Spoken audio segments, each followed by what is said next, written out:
BSc Food and Nutrition లో university first rank, second rank, third rank. Sun international, Visakhapatnam, Hyderabad.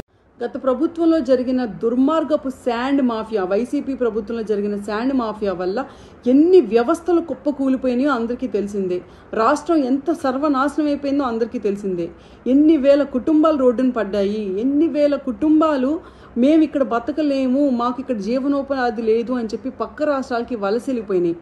ఈరోజు అవన్నీ దృష్టిలో పెట్టుకొని ఇటు ప్రజలు అటు రాష్ట్రం రెండు నాశనం అయిపోతున్న ఇబ్బంది పడుతున్నారు అని చెప్పి గమనించిన చంద్రబాబు నాయుడు గారు ఈరోజు ఫ్రీ శాండ్ పాలసీ తీసుకొచ్చారు. దాన్ని కూడా చాలామంది క్రిటిసైజ్ చేస్తున్నారు. ఫ్రీ శాండ్ పాలసీ అని చెప్తున్నారు, మీరేంటి డెలివరీ ఛార్జెస్ తీసుకుంటున్నారు అని చెప్పి. నాకు ఫ్రీ వైద్యం దొరుకుతుందని ఒక హాస్పిటల్కి వెళ్తాను, ఎన్నో వేలు ఖర్చు పెడితే కానీ దొరికిన వైద్యం ఫ్రీగా దొరుకుతున్నప్పుడు నేను ఆఫ్టర్ ఆల్ మెడిసిన్ కొనుక్కోలేనా, కొన్ని వందలు పెట్టుకొని ఒక 100-200 పెట్టుకొని మెడిసిన్ కొనుక్కోలేనా? అలాంటిదే ఈ పాలసీ కూడా. సో ఈరోజు ఇబ్బంది పడిన ఎవరైనా సరే వాళ్ళందరికీ తెలుసు, ఈరోజు ఈ పాలసీ వల్ల వాళ్ళకి నెత్తి మీద పాలు పోసినట్టే. వాళ్ళు ఈరోజు ఒక ఇల్లు కట్టుకుందాం అనుకున్న వాళ్ళు 2 ఇళ్ళు కట్టుకుంటారు, ఒక వ్యాపారం పెట్టుకుందాం అనుకున్న వాళ్ళు 2 వ్యాపారాలు పెట్టుకుంటారు. పక్క రాష్ట్రం వెళ్ళిపోయిన వాళ్ళు కూడా ఈ రాష్ట్రం వచ్చి ఇక్కడ ఇన్వెస్ట్ చేస్తారు. అటు రాష్ట్రం బెనిఫిట్ అయితే అటు ప్రజలు బెనిఫిట్ అవుతుంది.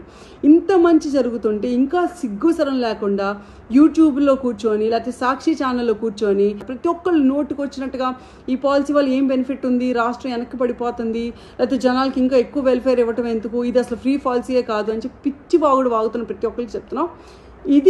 ఇది రాష్ట్రానికి బెనిఫిట్ లేకపోతే ఈరోజు చంద్రబాబు నాయుడు గారు ఇది అసలు చేపట్టే వాళ్ళే కాదు. ఇదేదో గత ప్రభుత్వం కన్నా మేము తక్కువ ఇస్తున్నామని చూపించుకోవటానికి కాదు. ఆ రోజు స్టేట్ డివైడ్ అయినప్పుడే 2014లో మేము వచ్చినప్పుడు కూడా ఫ్రీ పాలసీ ఉండింది, ఫ్రీ శాండ్ పాలసీ.